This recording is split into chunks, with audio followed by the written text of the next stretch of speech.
How much liquid can you bring on a plane? The amount of liquid you can bring on a plane depends on whether you're carrying it in your carry-on luggage or checked baggage. In carry-on luggage, you are allowed to bring a quart-sized bag of liquids, aerosols, gels, creams, and pastes. Each container must be 3.4 ounces, 100 milliliters, or less. You can pack as many 3.4-ounce containers as will fit comfortably in the quart-sized bag. This is known as the 3-1-1 rule. On the other hand, in checked baggage you can pack liquids of any size in your checked baggage. There are no restrictions on the quantity or size of containers.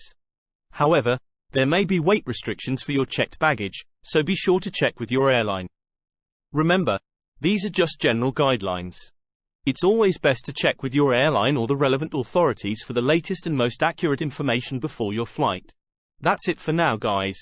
Make sure to like this video and subscribe to the channel. See you in another video.